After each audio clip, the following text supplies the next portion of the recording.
9 TV news ఛానల్కి స్వాగతం. దేవునితో దేవునిగా కొలవబడే వైద్యులపై జరుగుతున్న దాడులు మానవతకే మచ్చ తెచ్చే విధంగా ఉన్నాయి. ఈ నెల 9వ తేదీన కలకత్తాలోని ఆర్జికర్ ఆసుపత్రిలో విధి నిర్వహణలో ఉన్న 2వ సంవత్సరం చదువుతున్న రెసిడెంట్ డాక్టర్పై జరిగిన దాడి అత్యంత హేయం, అమానవీయం. ఆమెపై ముందుగా అత్యాచారం చేసి తరువాత హత్యం చేసినటువంటి ఘటన దేశం యావత్తు కలిసివేసింది. ఈ నేపథ్యంలో ఈ దినం IMA ఇండియన్ మెడికల్ అసోసియేషన్ ఇచ్చిన పిలుపు మేరకు దేశం యావత్తు నిరసన కార్యక్రమం చేపట్టారు. ఈ నేపథ్యంలో కొద్దిసేపటి క్రితం కాకినాడ జిల్లాలో జిల్లా వైద్య ఆరోగ్య శాఖాధికారి ఆధ్వర్యంలో కొవ్వొత్తుల ర్యాలీ జరిగింది.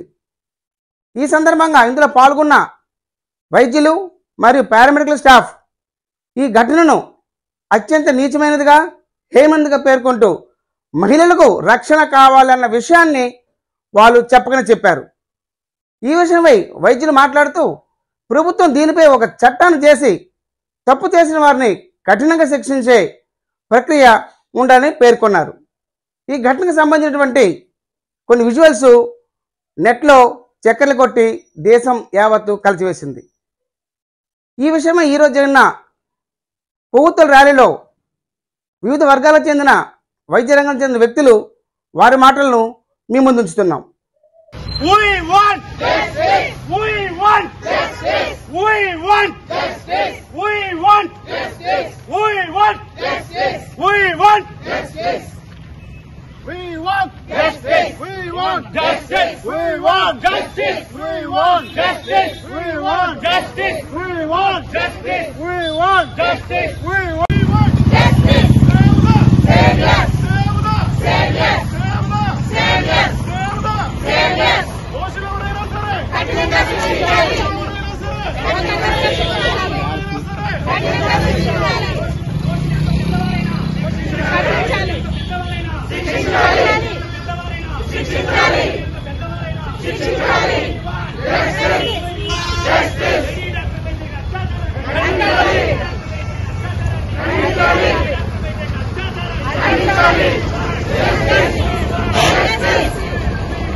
భగవంతుడు మనకు జన్మనిస్తే ఆ జన్మను కొనసాగించడానికి మనకి వైద్యుల రూపంలో మీరు వస్తున్నారు. మరి ఈరోజు మీరు నిరసనగా నిలుస్తున్నారు. ఈ నిరసన గణానికి వెనుక ఉన్న నేపథ్యం మాకేమైనా తెలియజేస్తారా? రోజు చూస్తూనే ఉన్నాం పేపర్లో. కలకత్తాలో 5వ తారీఖున డ్యూటీలో ఉన్న జూనియర్ రెసిడెంట్ డాక్టర్ మీద మరి డ్యూటీలో ఉన్నాక కూడా మరి రక్షణ కల్పించడంలో ప్రభుత్వాలు విఫలమైంది. అలానే మరి డాక్టర్కి బాధ్యత కల్పించాల్సిన అవసరం డ్యూటీలో ఉన్న వాళ్ళకి, అలానే ఎవరైతే మహిళలు ఉన్నారో వాళ్ళని డ్యూటీలో ఉన్నప్పుడు సక్రమంగా డ్యూటీ చేసుకోవడానికి కావాల్సిన పరిస్థితులు కల్పించడం అనేది చాలా ఆవశ్యకత ఉంది. సో మనము ఆ విధంగా మరి ఆ రోజు 9వ తారీఖు జరిగిన ఒక ఘటన అనేది చాలా దురదృష్టకరం. అలాంటి ఏంటి ఎప్పుడు పునరావృతం కాకూడదు. అలానే ఆ బాధిత మహిళకి న్యాయం జరగాలి. ఎవరైతే ఈ కారకులైతే ఉన్నారో వాళ్ళు ఎంత ద్వారైనా కూడా పట్టుకొని ఖచ్చితంగా శిక్షించాలని మేము ఈ క్యాంటీన్ ర్యాలీ ప్రభుత్వ వైద్యుల తరఫున క్యాంటీన్ ర్యాలీ ఈరోజు కాకినాడలో జరుపుతాం. ఈ సందర్భంగా మీరు ప్రభుత్వం ఏమి కోరుకుంటున్నారో తెలియజేయండి. ఎవరైనా ఇన్సిడెంట్లో ఉన్న ఎంత పెద్దవారైనా కూడా ఎటువంటి పక్షపాతం లేకుండా విచారణ జరిపి శిక్షించాలని కోరుకుంటాం. దీనికి సంబంధించి చట్టాలు ఏమైనా ఉన్నాయండి? ఉన్న చట్టాన్ని ప్రాపర్గా అమలు చేసి అవి ఖచ్చితంగా మనకి మహిళలకు రక్షణ కల్పించాలని కోరుకుంటాం. వైద్య వృత్తికి సంబంధించి ఈరోజు మన బ్యాంకులకు వెళ్తే బ్యాంకు ఉద్యోగపై దాడి చేసే కొన్ని చట్టాల రూపంలో వారి మీద చర్య తీసుకునే అవకాశం ఉంది. అదేవిధంగా వైద్య రంగంపై ఎవరైనా దాడి చేస్తే, ప్రత్యేకంగా వాళ్ళకి పరోక్షంగా చేస్తే వారిపైన ప్రభుత్వం తీసుకునే చర్యలపై ఏమైనా చట్టం ఉందా? చట్టం ఉందండి. ఆల్రెడీ అది ఇంప్లిమెంట్ చేయడంలోనే మనకి లోటుపాట్లు కనబడతా ఉన్నాయి. కాబట్టి మనకి పోలీసు వారికి, ప్రభుత్వాలకి మేము రిక్వెస్ట్ చేస్తా ఉన్నాము. మా తరఫున ఉండి ప్రాపర్గా చట్టాలను అమలు చేసి ప్రాపర్గా కావాల్సిన ఫెసిలిటీస్ అన్ని ఇచ్చి పనిచేసే వాతావరణం కల్పించండి. డాక్టర్లు ప్రాణాలను రక్షించే డాక్టర్లు ప్రాణాలు తీయద్దు. ఇది మా యొక్క సిన్సియర్ రిక్వెస్ట్. ప్రస్తుతం మనం డిఎంఎండ్హెచ్ఓ జిల్లా వైద్య మరియు ఆరోగ్య శాఖ అధికారితో మనం మాట్లాడడం. ఈ సందర్భంగా వారు తెలియజేస్తుంది ఏమిటంటే, మొన్న కలకత్తాలో జరిగినటువంటి ఘటనపై వారు నిరసన తెలియజేస్తూ నల్ల బ్యాడ్జీని ధరించి ఈరోజు కొవ్వొత్తుల ర్యాలీని నిర్వహించి ఆ సందర్భంగా ప్రభుత్వానికి వారికి కొన్ని చట్టాల రూపంలో వారు రక్షణ కల్పించండి, మరియు పనిచేసే మహిళలపైన కూడా ప్రత్యేక చట్టాలు తీసుకొచ్చి వారి రక్షణ తోడ్పడాలని చెప్పేసి ఆయన కోరడం.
నమస్కారం అండి. మీ పరిచయం మరియు ఈ సమస్య పైన మీ స్పందన ఎలా ఉందో దయచేసి తెలియజేయగలరు. నేను డాక్టర్ రవికుమార్ రెడ్డి, APPSCDA అంటే Andhra Pradesh primary health centre doctor association Kakinada జిల్లా అధ్యక్షుడిని. మేము కాకినాడ జిల్లా కోల్కతాలో జరిగినటువంటి 9వ తారీఖున జరిగినటువంటి ఘోరమైన, చాలా హేయమైన చర్యను మేము ఖండించడానికి ఈ విధంగా మేము ముందుకు వచ్చాము. మాతో పాటు కూడా పారామెడికల్ అసోసియేషన్స్ అందరూ కూడా ముందుకు వస్తున్నారు. జరిగింది చాలా దారుణమైన పరిస్థితి. 77 సంవత్సరాల స్వతంత్ర భారతదేశంలో ఒక మహిళా ఉద్యోగికి, ఒక మహిళా డాక్టర్కు తను పనిచేస్తున్నటువంటి స్థలంలో రక్షణ కల్పించలేకపోవడం అనేది చాలా బాధాకరమైన విషయం. అప్పటికే ఆవిడ 38 గంటలు కంటిన్యూస్ గా పనిచేసి అలసిపోయి రెస్ట్ తీసుకోవడానికి వెళ్ళినప్పుడు ఇంత దారుణమైన చర్యకు పాల్పడడం అది చాలా బాధాకరం. ఎందుకు లోపిస్తున్నాయి అంటే కఠినమైన చట్టాలు లేకపోవడం వల్ల. మేము ఆల్ ఓవర్ మొత్తం డాక్టర్స్ అందరూ కోరుకునేది ఒకటే ఒక చట్టం, సెంట్రల్ ప్రొటెక్షన్ యాక్ట్. అది అమల్లోకి వస్తే ప్రతి హాస్పిటల్ సేఫ్ జోన్ గా ప్రకటించడం జరుగుతుంది. ఆ సేఫ్ జోన్ గా ప్రకటించిన తర్వాత భద్రత 3 అంచెల భద్రత కల్పించడం జరుగుతుంది. మా అందరి నినాదం ఒకటే ఒక నినాదం, సెంట్రల్ ప్రొటెక్షన్ యాక్ట్ మాకు అమలు చేయాలని కోరుతున్నాము. ఇది 2022 పార్లమెంట్ లో దీన్ని రద్దు చేయడం జరిగింది. మళ్లీ పునరావృతం చేయాలని మేము కోరుతున్నాం. మా అందరికీ అది వస్తే మేము నిర్భయంగా మా సర్వీసులు మేము ప్రజలకు అందించడంలో మేము ముందుకుంటామని తెలియజేస్తున్నాం. నమస్తే మేడం గారు. నమస్తే అండి. మహిళా వైద్యాధికారినిగా మీరు ప్రభుత్వం నుంచి ఏం కోరుకుంటున్నారు? నేను డాక్టర్ రమ్యానండి. ఏఎంహెచ్ ఆఫీస్లో రిజర్వ్ డాక్టర్గా చేస్తున్నాను. ఇప్పుడు కలకత్తాలో జరిగినటువంటి ఇన్సిడెంట్ని బట్టి ప్రతి మహిళకి, ఒక డాక్టర్లకు ఒక్కటే కాదు, వైద్య సిబ్బందిలో ఉన్నటువంటి ప్రతి మహిళకి, వైద్య సిబ్బందిలో ఉన్న వాళ్ళే కాదు బయట ఉన్న వాళ్ళకి కానీ ప్రతి ఒక్కరికి ఒక చోటుకి వెళ్ళి పని చేయాలన్నా కానీ ఎక్కడికైనా వెళ్ళాలన్నా కానీ అసలు చాలా భయం అవుతుంది. ఎందుకంటే పనిచేసే చోట్లలో ఖచ్చితంగా సేఫ్టీ అనేది ఇంపార్టెంట్. సో ఆ సేఫ్టీ లేకపోవడం అనేది చాలా దారుణంగా ఉంటుందన్నమాట. సో మొదటి మా పాయింట్ ఏంటంటే వైద్య సిబ్బందులందరికీ యొక్క పాయింట్ ఏంటంటే మా అందరికీ ఫస్ట్ వర్కింగ్ ప్లేస్లో మాకు సేఫ్టీ కావాలి. ఆ సెంట్రల్ ప్రొటెక్షన్ యాక్ట్ వల్ల ఏమవుతుందంటే వైద్య సిబ్బందులందరికీ కానీ ప్రొటెక్షన్ అనేది ఉంటుంది. అదొక్కటే కాదు, మహిళలకు కానీ ప్రత్యేకమైనటువంటి ప్రొటెక్షన్ అనేది కంపల్సరీ ఉండాలి. ఇప్పుడు మన చట్టం అనేది చాలా స్ట్రిక్ట్ చేయబడాలి. ఎందుకంటే చిన్నపిల్లలు మొదలుకొని ముసలాళ్ళ వరకు చాలా మందుల మీద అత్యాచారం అనేది జరుగుతూ ఉంది. కాబట్టి ఖచ్చితంగా మన లా అండ్ ఆర్డర్స్ కొంచెం స్ట్రిక్ట్ చేసి మన గవర్నమెంట్ కానీ దీన్ని కొంచెం స్ట్రాంగ్ గా పనిష్ చేయాలనేసి మేము కోరుకుంటున్నాం. మన కలకట్టాలో జరిగినటువంటి ఇన్సిడెంట్ అనేది అసలు ఒక డాక్టర్ గా కానీ ఒక మనిషిగా హ్యూమన్ గా ఆలోచిస్తే అది చాలా దారుణమైనటువంటి ఇన్సిడెంట్. ఒక వ్యక్తి ఇన్వాల్వ్మెంట్ కాదు, చాలా మంది ఇన్వాల్వ్మెంట్ ఉంటుందనేది అనుమానిస్తున్నారు. ఇంకా దాని మీద అక్కడ చర్చలు జరుగుతున్నాయి. పోలీసు వాళ్ళు కానీ సిబిఐ కస్టడీ కానీ దాని గురించి చూస్తున్నారు. మెయిన్ పాయింట్ ఏంటి అంటే అందరికీ రక్షణ అనేది ఇంపార్టెంట్. ఇలానే కొనసాగితే మళ్ళీ ముందు కాలం లాగానే ఆడపిల్లల్ని ఇంట్లో పెట్టుకోవాల్సి వస్తుంది. కొన్ని ఇంట్లో ఉంటే సేఫ్టీ ఉంటుందంటే అది లేదు. Safe environment and safe society for all the women and girls. So అదే మేము కోరుకునేది. నమస్కారం అమ్మ. మొట్టమొదటిగా మీ పరిచయం, తర్వాత మీరు యువత నుంచి ఏమి కోరుకుంటున్నారో దయచేసి తెలియజేయండి. పేరు విజయలక్ష్మి అండి, స్టాటిస్టికల్ ఆఫీసర్. మా డిపార్ట్మెంట్లో ఉమెన్ హెరాస్మెంట్ కమిటీకి నాకు ప్రొసీడింగ్ ఆఫీసర్గా ఇచ్చారు. మేము 4 సభ్యులు ఉన్నాము. కాకపోతే ఏంటంటే చాలా బాధాకరమైన విషయం, రీసెంట్గానే మాకు అది ఇంప్లిమెంట్ చేశారు. ఇది వచ్చింది సార్ మనకి పెట్టారు ఇక్కడ. కాకపోతే కనుక ఒక లేడీగా గాంధీ గారు కోరుకునేది ఏంటంటే అర్ధరాత్రి 12 గంటలకైనా సరే రోడ్డు మీద ఒంటరిగా వెళ్ళొచ్చు, అలాంటి స్వతంత్రం వచ్చింది అని చెప్పారు. కానీ ఇప్పటికీ కూడా స్వతంత్రం 78 సంవత్సరాలు అయింది ఇండిపెండెన్స్ వచ్చినా కూడా ఆడవాళ్ళకి అనేది ఒక స్త్రీకి స్వతంత్రం అనేది లేదు. కానీ దానికి ఏంటంటే మన ప్రభుత్వాలు మరి ఎంతవరకు కృషి చేస్తున్నాయో మాత్రం తెలియదు. కానివ్వండి, చాలా యాక్ట్లు పెడుతున్నారు, చాలా ఐపీఎస్ కోర్టులు ఉన్నాయి. కానీ ఏంటంటే ఇంప్లిమెంట్లో మాత్రం అలక్షన్ జరుగుతుంది. అంటే ఇందులో ఉన్న వాళ్ళు ఎవరెవరనేది కూడా అంటే చిన్న పిల్లల దగ్గర నుంచి 6 నెలల పిల్లల దగ్గర నుంచి పెద్దవారి వరకు కూడా ఆడవాళ్ళు చాలా అత్యాచారాలు జరుగుతున్నాయి. ఇది ప్రభుత్వాలు కూడా కఠిన నిర్ణయాలు తీసుకున్నారు. కానీ మరి అవి ఎంతవరకు ఇంప్లిమెంట్ అవుతున్నాయని మాకు తెలియట్లేదు. కానీ ఉద్యోగస్తులుగా మాకు ఎక్కడ కూడా భద్రత కనిపించట్లేదు. మరి ప్రభుత్వాలన్నీ కూడా భద్రత ఇచ్చి మహిళా ఉద్యోగులందరికీ కూడా భద్రత ఇచ్చి కఠినమైన శిక్ష అమలు చేయాలని మేము కోరుతున్నాము. చాలా బాధాకరం అండి. 2 days. నమస్కారం అండి. మొదటి మీ పరిచయం, మరి మీరు ప్రభుత్వం నుంచి ఏం కోరుకుంటున్నారు దయచేసి క్లుప్తంగా తెలియజేయండి.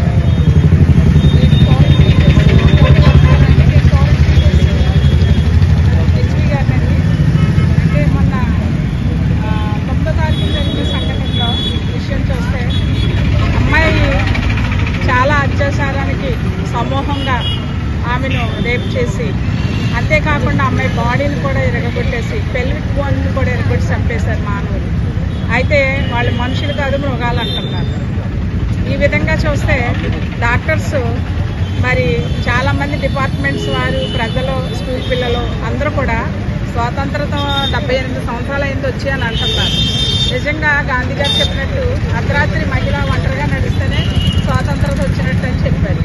అయితే మరి ఈరోజు అలాగా పట్టపగల లేకుండా తెల్లవారుజామున అలా జరిగిందంటే స్వాతంత్రత వచ్చిందో లేదో ఎవరికి తెలియట్లేదు. అయితే ఈ డాక్టర్స్ ప్రాణాన్ని పోస్తారు. మెడికల్ అండ్ హెల్త్, పారామెడికల్ ప్రతి వాళ్ళని కూడా వారి ప్రాణాలను ఎంతో పనంగా పెట్టి కాపాడుతున్నారు. పాండమిక్ సిచ్యువేషన్ కరోనా వచ్చినప్పుడు వారి ఫ్యామిలీలని, వారి యొక్క పిల్లల్ని, వారి కుటుంబాలను విడిచిపెట్టి ఎంతో త్యాగం చేసి వారి ప్రాణాలు పోయిన చాలామంది చనిపోయారు. అంతెందుకు నిన్న ఏఎన్ఎం ఒక ఆవిడ ఆమె కూడా ఒక మీటింగ్లో అటెండ్ అయ్యి వస్తున్నప్పుడు లారీ గుద్దేసి చనిపోతే ఆ బిడ్డలో దిక్కులేని వారు అయిపోయారు. ఇలాంటి మహిళా ఉద్యోగులు ఇంత త్యాగాలు చేస్తుంటే పట్టపగలే భద్రత లేకపోతే కొన్ని డిపార్ట్మెంట్లలోనూ, బ్యాంకుల్లోనూ, పోలీస్ స్టేషన్లోనూ చాలా చోట్ల ఒక మరి చట్టాన్ని రాస్తారు. వీళ్ళ మీద ఎటువంటి మీరు కేకలు వేసిన ఏం చేసినా మిమ్మల్ని అరెస్ట్ చేయాలి ఇమీడియట్లీ. కానీ మరి మా యొక్క ప్రభుత్వ ఉద్యోగ ఆరోగ్య శాఖలో ఎందుకు ఈ యొక్క చట్టాన్ని తీసుకురాలేకపోయారో ప్రభుత్వం మరి మాకైతే అర్థం అవ్వట్లేదు.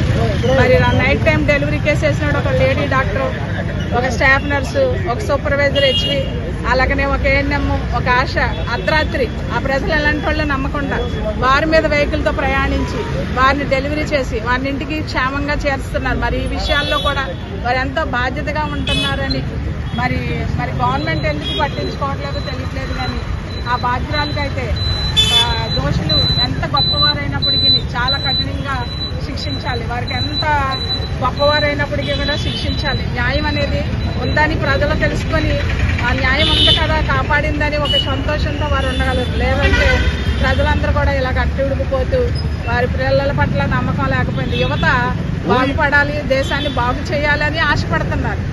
అయితే ఆ యువతనే కాపాడకుండా ఇష్టానుసారమైన తప్పుడు మార్గాల్లో నడిపించి ఆ యువతను పాడు చేస్తున్న మెయిన్ బాధ్యత తల్లిదండ్రులది, ఆ తర్వాత గురువులది, ఆ తర్వాత సమాజానిది, ఆ తర్వాత సాంఘికది. ఇంత పరిస్థితి ఉంది కాబట్టి ఇదంతా కూడా ప్రభుత్వం సరిచేయాలి.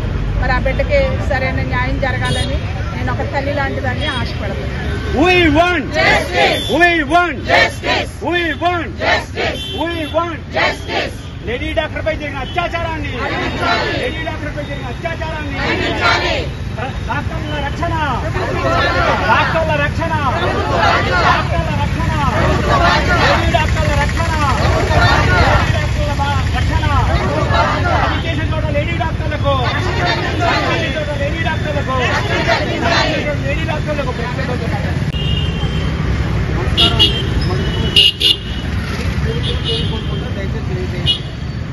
నా పేరు డిఏ రతన్రాజ్ అండి. United medical health employees union జిల్లా అధ్యక్షుడిగా నేను మాట్లాడుతున్నాను. ప్రధానంగా మహాత్మా గాంధీ గారు అన్నారు, మహిళ అర్ధరాత్రి ఒంటరిగా ఎప్పుడైతే తిరుగుతుందో అప్పుడు పూర్తి స్వతంత్రం వచ్చిందని అన్నారు. కానీ ఈరోజు మా వైద్యారోగ్య రంగంలో పట్టపగల విధులు నిర్వహించలేనటువంటి దౌర్భాగ్య పరిస్థితిలో ఈరోజు మా వైద్యులు, మా సిబ్బంది అంతా ఉండడం చాలా దౌర్భాగ్యమైన పరిస్థితి. మేము ప్రభుత్వం నుండి ఒకటే కోరుతున్నాం, వారు ఇస్తున్నటువంటి లక్ష్యాలు ఏదైతే ఉన్నాయో ఆ లక్ష్యాలన్నీ కూడా మేము తూచా తప్పకుండా కుటుంబాలను మేము త్యాగం చేస్తూ మా మహిళా ఉద్యోగులు కూడా ఎక్కడ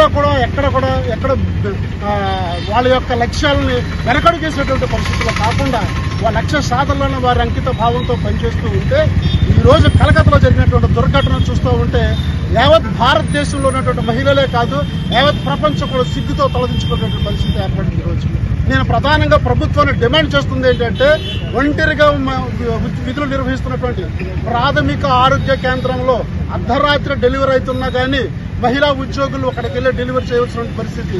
స్టాఫ్ నర్సెస్ కానివ్వండి, మహిళా ఉద్యోగులు కానివ్వండి, అర్ధరాత్రి వెళ్తే వాళ్ళకి రక్షణ లేకుండా అయిపోతుంది. ఇలాంటి సంఘటనలు చాలా గతంలో జరిగినప్పటికీ కూడా మళ్ళా అయ్యే సంఘటనలు పునరావృతం అవుతున్నాయి. మేము ప్రధానంగా ప్రభుత్వాన్ని ఒకటే డిమాండ్ చేస్తున్నాం, ఖచ్చితంగా మహిళా ఉద్యోగులకి భద్రత కల్పించడంలో ఒక ప్రత్యేకమైనటువంటి చట్టం తీసుకురావాలి. ఆ చట్ట రూపంలోనే మహిళా ఉద్యోగులు చేస్తారు. మహిళా ఉద్యోగులకి ఎక్కడైతే రక్షణ కరువు అవుతుందో ఖచ్చితంగా మా ఉద్యమాలను మరింత ఉధృతం చేస్తాము. మహిళా ఉద్యోగులకు అందరికీ కూడా రక్షణ కల్పించే బాధ్యతను ప్రభుత్వం పణంగా తీసుకొని రాబోయే అసెంబ్లీ ఎలక్షన్లో ప్రత్యేకమైన బిల్లు ప్రవేశపెట్టాలని united medical and health employees union గా మేము ప్రభుత్వాన్ని డిమాండ్ చేస్తున్నాం.